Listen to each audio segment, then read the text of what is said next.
with Storm Tracker Live.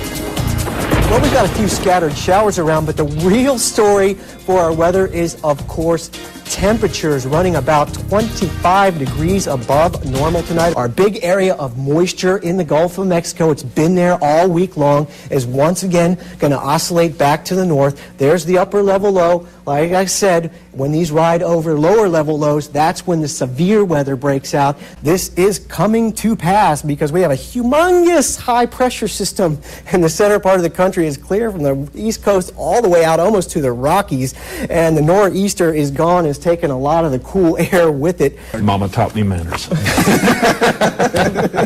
Let's get a final check of the forecast. Well, speaking of yards, I'd pull the plants in. Chances of a frost being in your backyard are, pretty slim, but they are there. 36 degrees for the kids in the morning. It will be a chilly one. You're going to bundle them up a little bit. Goes again. And hopefully they don't have bus drivers like that. I don't think they do in these days, but they did back when I was in high school.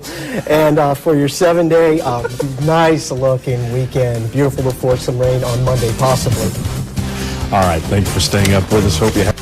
And welcome back. Yesterday we were ahead of schedule on our warming trend. Today we're a little behind schedule because our front stalled out. It was cloudy. Right now it was 64 degrees. We only had a high of 65 today. And let me show you why. Let's see if you can see where our warm front is. It's kind of obvious. It stalled out all day long, but now it's finally on the move. It has crossed into Alabama, so there will be some breaks in the clouds tomorrow, and that will be key to our warm-up. In the meantime, the low pressure is stalled out over Texas. They are getting pounded with rain, in particular in the line from Houston, say up to Beaumont, all over to Lake Charles, Louisiana. They are going to get 4 to 6 inches of rain out of this thing before all is said and done, because there's a high pressure system south of the Great Lakes that's just blocking everything right now, but it will eventually get on out of the way. Let me show you what I mean. Here's the blocking high. Here's the front that stalled over us today. We were supposed to be in the 70s, but we had cloud cover, and there's the low, of course, back in Texas. We put it in motion.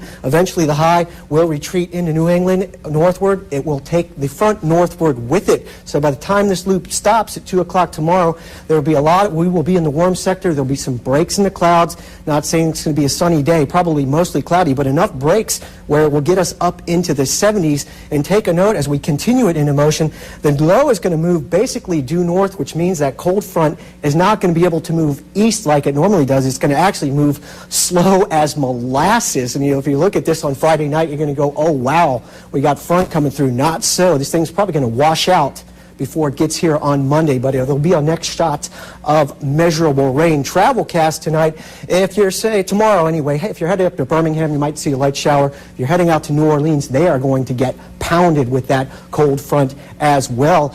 In the meantime, forecast mild tonight. As a matter of fact, these temperatures tonight are going to be warmer than our normal daytime highs, believe it or not. 61 in Dothan. Let's take a look at the generation schedule. Once again, split into two, and once again, numbers not budging until we get some rain. Sounds like a broken record, but that's what it is. And taking a look at our week ahead, there we got to throw that 20% chance of rain in there because it's going to be a very humid air mass. We can look at some record high temperatures, possibly Saturday, Sunday, and Monday. Until that front finally makes it through on Tuesday, we could actually get maybe a couple tenths of an inch of rain. Just remember, all your local weather information is available on our website. Okay guys, we're back here at Sky's the Limit Balloon Adventures. These things are full of hot air back here, and some of it's going in the balloon. We're going to be up there in a little bit. Right now with season pilot James Lawson. Tell me, how do you steer these things? What you have to do is you've got to fly at different altitude to catch the wind. When we come back, we're going to be about 5,000 feet up there in the wind, in the weather, giving you some shots, so stay with us.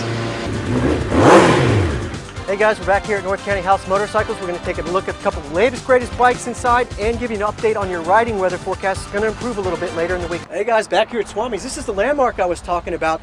This is an old tree stump that was infected with bark beetles last summer, and they decided to be ashamed to really chop it all the way down, so they made a carving out of it, and this thing really dwarfs me. This thing's about 5 feet across, and it's actually a tribute to ancient Polynesian carvings.